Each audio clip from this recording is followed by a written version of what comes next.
राधे दोस्तों, जितवाहन भगवान का व्रत कथा मैं आप लोग के सामने कहने जा रही हूँ। पूरा सुनिएगा। अगर कहीं भी हैं जितिया के दिन आपके पास बुक नहीं है तो ये सुनकर आप अपना व्रत पूरा कर सकती हैं। सबके घर में मंगल हो, सबके बच्चे दीर्घायु हो, इस शुभकामनाएं के साथ मैं आप लोग को यह जितिया व्रत कथा आरंभ कर रही हूँ।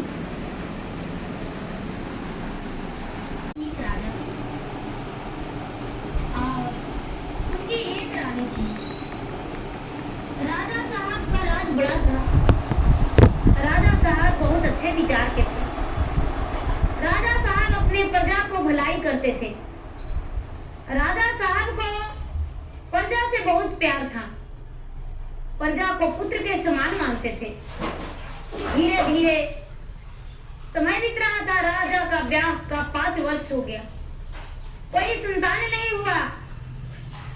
तो राजा के प्रजा कहते हैं कि हे राजन, आपका ब्याह का 5 वर्ष हो गया, कोई संतान नहीं, आप एक और ब्याह कर लीजिए। राजा को लोगों को कहने में देर हुआ, लेकिन राजा ब्याह करने में कोई देर नहीं की। लेकिन उनसे भी एक संतान नहीं हुआ। राजा तीसरा विवाह कर लिए, चौथा विवाह कर लिए, 5वां ब्याह कर लिए, 6ठा ब्याह कर लिए, लेकिन फिर भी राजा का एक भी संतान नहीं हुआ। राजा बड़ी दुखी मन से रहने लगे, बड़े चिंतित रहने लगे। राजा को मन में यही लगता था कि मेरा इतना बड़ा राज है और मेरा इतना धन है, मेरा धन कौन लेगा? मेरा कोई उत्तराधिकारी नहीं, मेरा राज का भोगने वाला कोई नहीं। इतना बड़ा राज मेरा क्या होगा? कैसे मेरा राज चलेगा? हे भगवान, मुझ पे कृपा कीजिए। लेकिन फिर भी राजा का कोई संतान नहीं था। धीरे धीरे समय बीतने लगा और उनकी जो मंत्री थे, मंत्री कहने लगे कि हे राजन,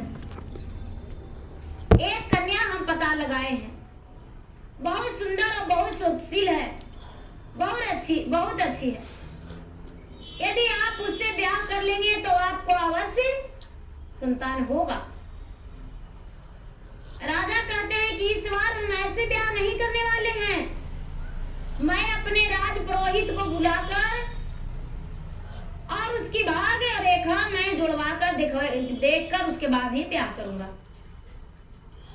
राज पुरोहित को बुलाकर राजा साहब उस कन्या को और अपना राजगान मिलवाए। राज पुरोहित बोले कि बहुत सुंदर, बहुत अच्छा है, 36 गुण मिल रहे हैं, आप ब्याह कर लीजिए, आपका कुल के बारिश अवश्य देगी। राजा साहब ब्याह कर लिए। उसका नाम राजलक्ष्मी था। 7वीं रानी का नाम राजलक्ष्मी था। और जब राजा की 7वीं रानी आई तो राजा साहब 6 रानियां से ज्यादा राजलक्ष्मी को प्यार देने लगे। राजलक्ष्मी के कमरे में जाने लगे। राजलक्ष्मी को कोई प्रकार का कोई कष्ट नहीं देने लगे। अब 6 रानियां जो थी पटरानी बन के रहने लगी और राजलक्ष्मी महारानी बन के रहने लगी, राजरानी बन के रहने लगी। राजा साहब राजलक्ष्मी को बड़े प्यार देने लगे। धीरे धीरे समय बीतने लगा और 6 रानियां जो थी राजलक्ष्मी से जलस होने लगी। 6 रानियां को लगने लगा कि हे भगवान, राजा साहब के जिंदगी में जब से राजलक्ष्मी आई है तब से हम लोग 6 का मान सम्मान खत्म हो गया है। राजा साहब तो भूल ही गए हैं कि मेरा और 6 रानियां हैं। उसका सुंदरताई और उसका मीठे वचन, ये सब तो राजा भूलते ही नहीं हैं। धीरे धीरे समय बीतते बीतते जो राजलक्ष्मी थी वो भी माँ नहीं बनी, उनकी एक नौकरानी थी। नौकरानी व्रत की थी, तो जितिया व्रत का नहाई खाई था। उस दिन उसको काम पे आने में लेट हो गया। नौकरानी से बोली राजलक्ष्मी की, अरे इतना लेट आज क्यों आई हो? कहती है कि महारानी आप क्या जाने, आपको क्या पता, अरे आपका तो एक भी संतान है ही नहीं। राजा साहब तो 7 ब्याह कर लिए हैं, लेकिन फिर भी एक से भी एक संतान नहीं। तो क्या पता कि कौन सा व्रत कब होता है, किसके लिए किया जाता है। आप तो धन का अंधे हैं, भगवान के भक्ति में थोड़ी ना अंधे हैं। ये बात सुनकर राजलक्ष्मी कहती है कि अरे गुस्से में मत आओ, बताओ क्या बात है। कहती है कि आश्विन मास कृष्ण पक्ष सप्तमी के दिन हम लोग नहाई खाई करते हैं और अष्टमी के दिन उपवास रहते हैं, जो एक खैर भी नहीं खोटते हैं। अपने पुत्र के लंबे आयु के लिए जीवित पुत्री का व्रत हम लोग करते हैं और नवमी के दिन व्रत तोड़ते हैं। छोटी रानी बोली राजलक्ष्मी कि अरे अभी तक हमने भी भोजन नहीं किया है, क्या करना है मुझे भी बताओ। क्या जिसका संतान नहीं है वो नहीं कर सकती है? ये बात सुनकर दासी बोली कि हाँ, जिनका संतान नहीं है वो पुत्र के प्राप्ति के लिए जीवित पुत्री का व्रत कर सकती है और भगवान से मांग सकती है। हे रानी, आप भी जीवित पुत्री का व्रत यदि करेंगे तो हो सकता है आपका पुकार भगवान सुन लेंगे। राजलक्ष्मी जो थी उसी समय अपने दाई को लेकर, दासी को लेकर और गंगा स्नान चली गई और गंगा स्नान में प्रेम से स्नान की और स्नान करके और माता जगत जननी का पूजा की, सूर्य भगवान का अर्घ दी, अपने पूर्वजों का जल दी, दत्तवन दी और देकर जय हो जितवाहन पूजा पाठ की। उसके बाद घर आ गई, सबका शुद्ध भोजन की जय हो और अष्टमी के दिन सबका पूरे दिन व्रत में रही। जब व्रत की नवमी के दिन सारे लोग व्रत तोड़कर चले गए और एक जल में खड़ी थी। बेचारी सब कोई तो फल चढ़ा रहे थे अपने पुत्र के लिए, संतान के लिए, बेटा बेटी के लिए, लेकिन ये बेचारी किसके लिए चढ़ाती?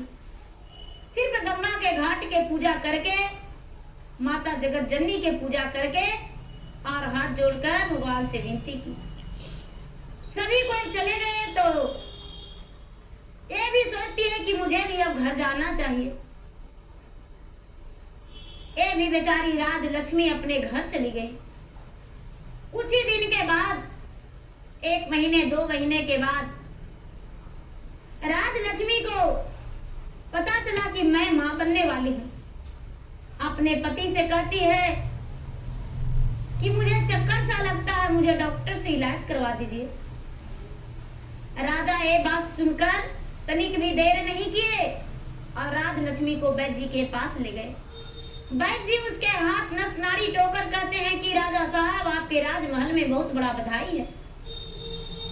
राजा साहब कहते हैं कि वैद्य जी, मेरा राजलक्ष्मी का तबीयत ठीक नहीं और बधाई है। हाँ, बधाई है क्योंकि राजलक्ष्मी मां बनने वाली है। ये बात सुनकर राजा बड़े प्रसन्न हो गए और राजलक्ष्मी के लिए नौकरानियां लगा दिए ज्यादा। लेकिन राजा जो थे, राजा पूरे दिन काम में रहते थे। लेकिन बड़ी रानी पे राजा को विश्वास था।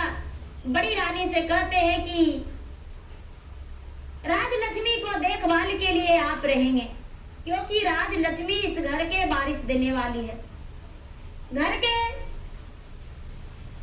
पुत्र को या पुत्री को जन्म देगी, इसलिए आप इसका ध्यान रखेंगे। जो बड़ी रानी थी वो मन ही मन खुश हुई कि अरे मुझे सौभाग्य की बात है कि राजलक्ष्मी को मेरे निगरानी में देखभाल करना है, तो इसका बच्चा को मारने में मुझे आसान हो जाएगा। लेकिन क्या हुआ दीदी कि कभी कोशिश करती तो मंत्री आ जाते, कभी कोशिश करती तो राजा आ जाते, और कभी कोशिश करती मारने का तो नौकरानियां आ जाती। कुछ ना कुछ इसका साजिश में फेल हो जा रहा था। ये राजलक्ष्मी को मार नहीं सकी, उसका बच्चे को मारने में नाकाम रह गई।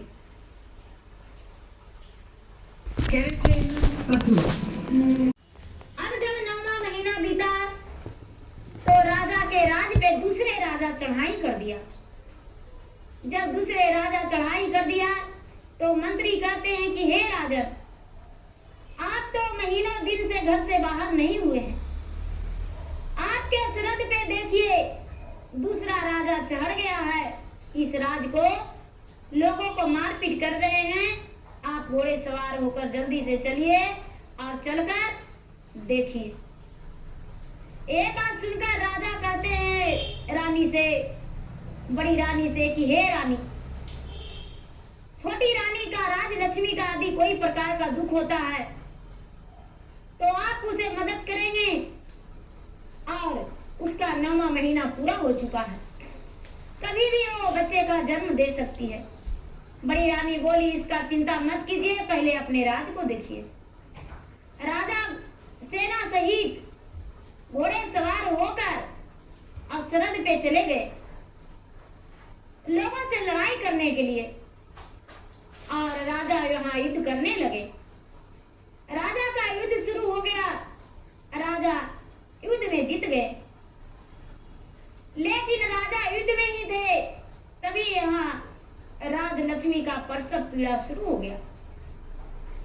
जब दीदी प्रसव पीड़ा शुरू हो गया तो अपने सवत से कहती है कि दीदी आज मुझसे रहा नहीं जा रहा है, मेरा शरीर का नस नस टूट रहा है, लगता है आज हम बच्चे का जन्म देंगे।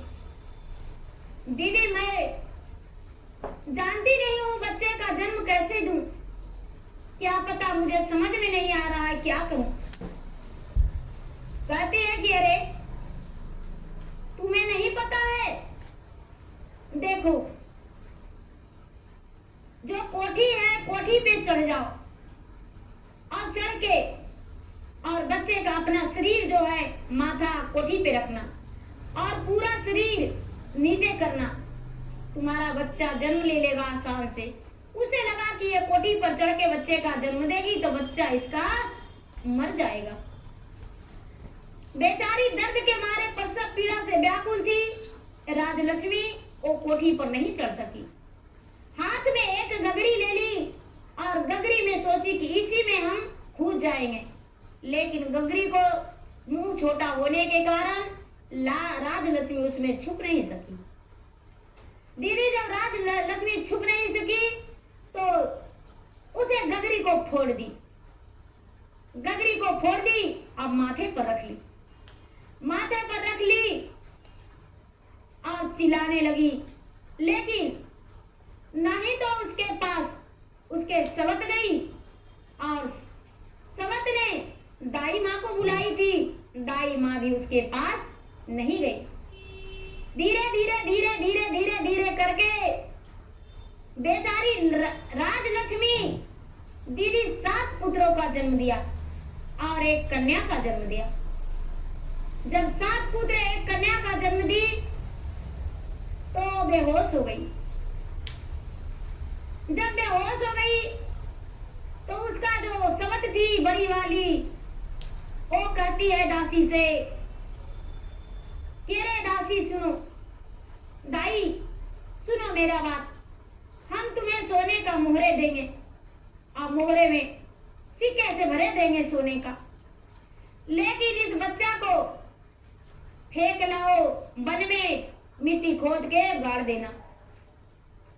कहती है कि तो ठीक है आप दीजिए, हम फेंक लाएंगे। दाई माँ लालच में आ गई। 7 बच्चों को एक डलवे में उठा के और दाई माँ लेकर वन में चली गई। और ये जो बेचारी होश में आई तो उसके सामने ईंट और पत्थर उसका सातों सवत धर दी। चूहे और बिल्ली का बच्चे धर दी, कुत्ते का बच्चे धर दी। और कहती है कि अरे कुलच्छनी, तूने ईंट और पत्थर और कुत्ते का बच्चे और चूहे बिल्ली का बच्चे जन्म दिया हो। बेचारी राजलक्ष्मी देखी और रोने लगी। रोने लगी दीदी, बेचारी सर पटकने लगी कि नहीं, मैं तो 2-3 बच्चे को जन्म दिया, वो तो मैं खुद देखा, मेरा बच्चा रो रहा था। नहीं, मैं कुत्ते का बच्चा को जन्म नहीं दिया हूँ, मैं बंदरिया को बच्चा को जन्म नहीं दिया हूँ, मैं चूहे का बच्चा के जन्म नहीं दिया हूँ, मैं बिल्ली का बच्चा को जन्म नहीं दिया हूँ, मैं तो अपना बच्चा को जन्म दिया हूँ। नहीं, ऐसा मेरी नजरों से दूर कर दो, मैं ईंट और पत्थर को जन्म नहीं दिया। वह राजा का युद्ध में भी सफल हो गया था। राजा वहां से चल आए। जब राजा चल आए दीदी तो सारी राजमहल में पूरा चल पल और खुशियां था, लेकिन राजलक्ष्मी बहुत उदास थी। राजा आए, सबसे पहले राजलक्ष्मी के पास गए और राजलक्ष्मी से पूछे कि हे राजलक्ष्मी, आखिर आप इतना उदास क्यों हैं, क्या बात है?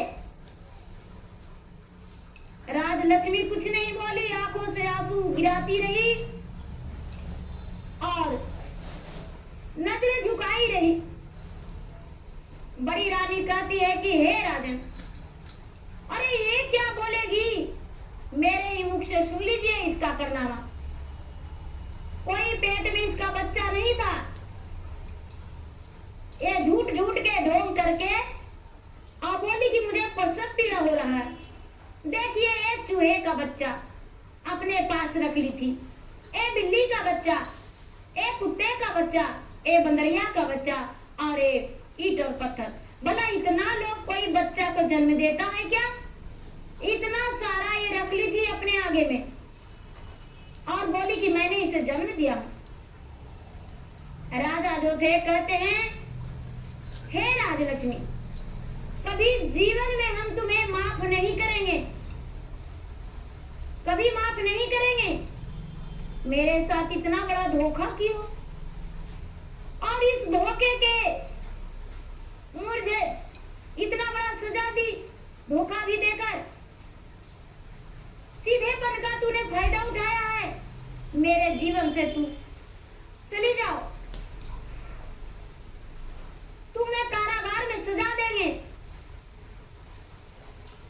दीदी छह जो सवत थी वो कहती है कि नहीं राजा साहब, इसे कारागार में मत डालिए, घर के नौकरानियां बन के रहेगी, कारागार में क्यों डालेंगे, इसे घर के नौकरानियां बना दीजिए। झाड़ू लगाएगी, बर्तन धोएगी, कूड़ा कचरा साफ करेगी, गोबर गोईठा करेगी, सानी पानी करेगी। अब तो बेचारी राजलक्ष्मी का राज वस्त्र उतर गया और एक दासी का कपड़ा मिल गया। अब बेचारी राजलक्ष्मी क्या करती दीदी, दिन भर नौकरानी के काम करती थी और सुखी भोजन उसे मिलने लगा। जो भी उसके घर में थे वो कहते हैं कि छोटी रानी के साथ कोई अनर्थ हुआ, ये अच्छा नहीं हुआ है, छोटी रानी जो है वो गलत हो ही नहीं सकती है। राजलक्ष्मी तो हम लोगों को भी इतना ख्याल करती थी, क्या राजा से झूठ बोल सकती है। धीरे धीरे धीरे धीरे समय बीत रहा था।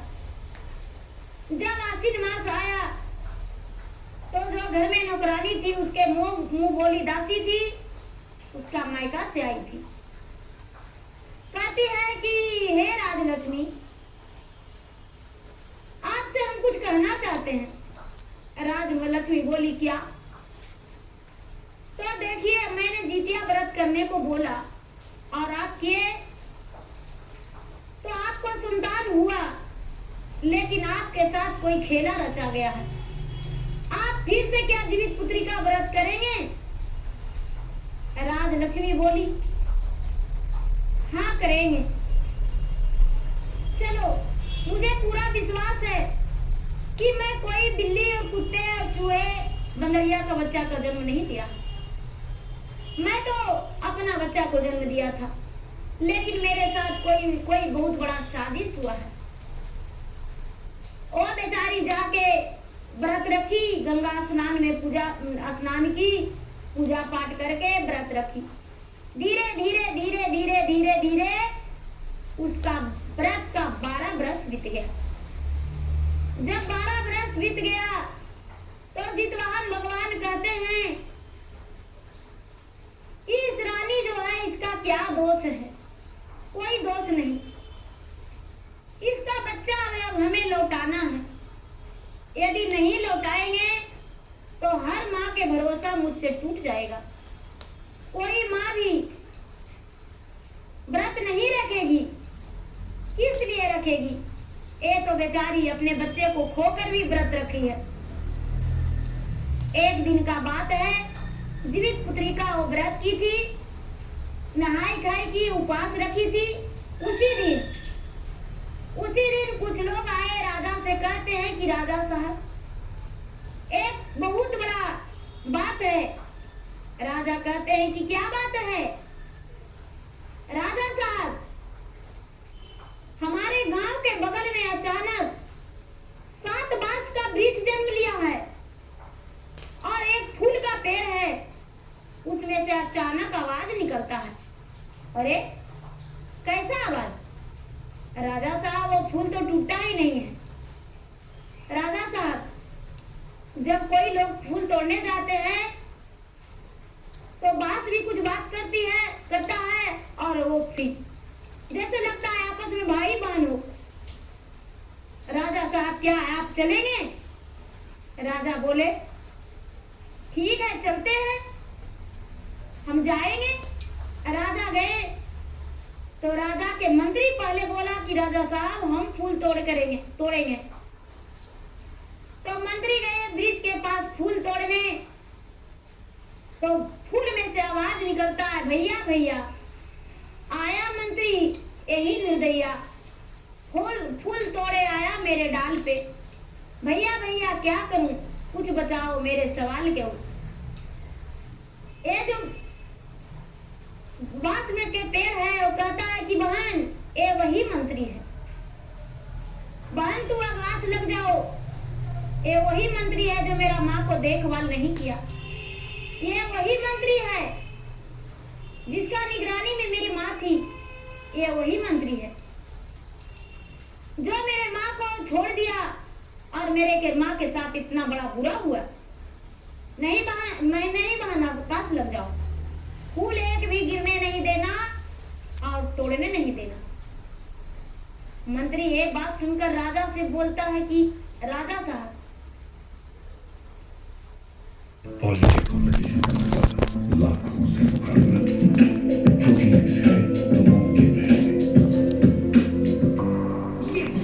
आखिर प्रोटीन में ऐसा है क्या? इसमें है मुझसे तो नहीं टूटा, लेकिन आपसे भी नहीं टूटेगा।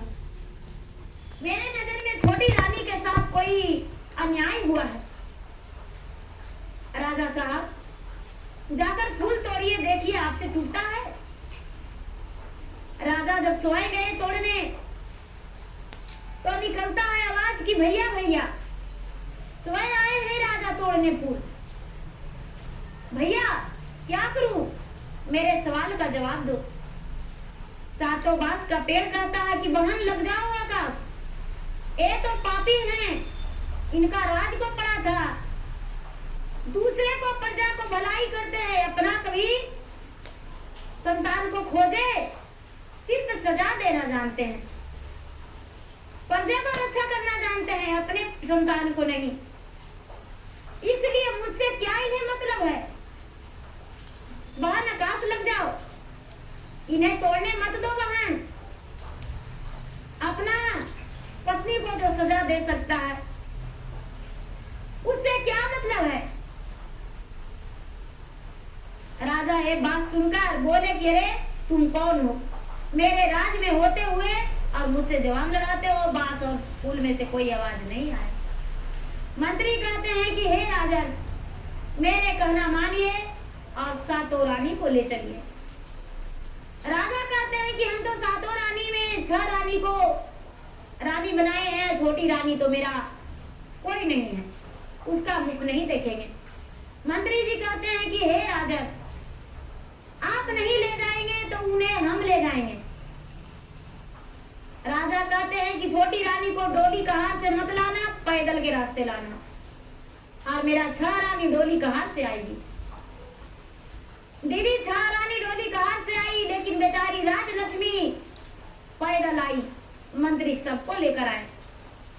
जो 6 रानी थी वो गई। बड़ी रानी कहती है कि राजा साहब फूल हम तोड़ेंगे। बड़ी रानी को ऑर्डर मिला, बड़ी रानी गई फूल तोड़ने। तो कहती है कि भैया भैया देखो, बड़ी माँ आई है फूल तोड़ने, क्या करूं? मेरा सवाल का जवाब दो।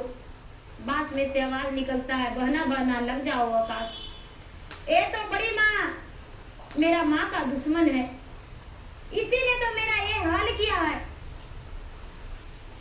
बहन, इसी ने तो मेरे माँ को सजा दिलवाई है।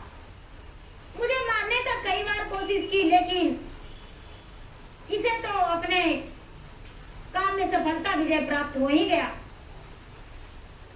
गुस्से के मारे बड़ी रानी कहती है कि जड़ से कटवा देंगे, जड़ से तुम्हें कटवा देंगे। तुम कौन हो? मैं बड़ी रानी हूँ, मेरा ऑर्डर से पूरा रात चलता है, और तुम कहते हो कि फूल नहीं तोड़ेंगे, फूल तोड़कर जाएंगे। फूल में से कोई आवाज नहीं आया, बांस में से नहीं आया। बड़ी रानी उदास हो गई। 5 रानी और गई, किसी से फूल नहीं टूटा।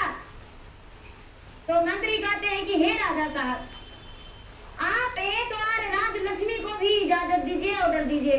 राजा कहते हैं पर्दा लगाते हुए अपने चेहरे ढककर कि मैं छोटी रानी को इजाजत नहीं देंगे। मंत्री बोले कि हे छोटी रानी, हे राजरानी, आप फूल तोड़िए। आप फूल तोड़कर देखिए। जब छोटी रानी राजरानी गई फूल तोड़ने दीदी,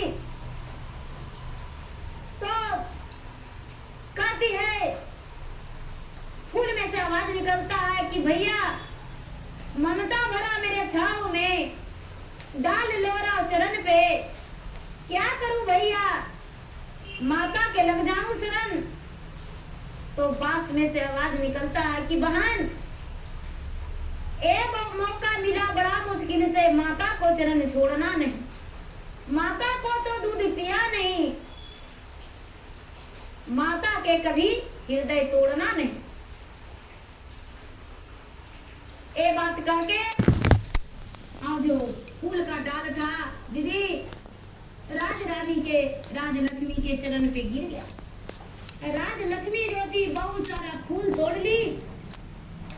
आप फूल तोड़ने के बाद मंत्री कहते हैं कि हे राजन, आप तो किसी को मानने वाले नहीं हैं, लेकिन राजलक्ष्मी के साथ कोई अन्याय हुआ है, न्याय नहीं हुआ, न्याय हुआ है। क्योंकि मैं फूल तोड़ने गया तो ऐसे आवाज निकला, बड़ी रानी गए तो ऐसे, आप गए तो ऐसे, और ही गई तो कोई आवाज नहीं, अलग अलग बातें मीठे मीठे, इसका चरण पे गिर गया फूल। इसीलिए राजा साहब कुछ तो है, कोई बात तो जरूर है। राजा कहते हैं कि भाई क्या बात है बताओ। कोई आवाज नहीं आया। राजलक्ष्मी से राजा कहते हैं कि हे राजलक्ष्मी, तुम एक बार पूछो इस बांस का वृक्ष से, फूल का वृक्ष से कि क्या बात है, ये कौन है। राजलक्ष्मी कहती है कि तुम कौन हो बताओ। वृक्ष में से आवाज निकलता है कि हे राजन, जिस पत्नी को आप त्याग कर दिए हैं उसी का संतान है। सातों बांस में से आवाज आता है फूल में से कि देखिए ये सब साजिश किया हुआ है जो आपका बड़ी रानी का है। और राजा साहब मेरे माँ के साथ बहुत बड़ा अन्याय हुआ है।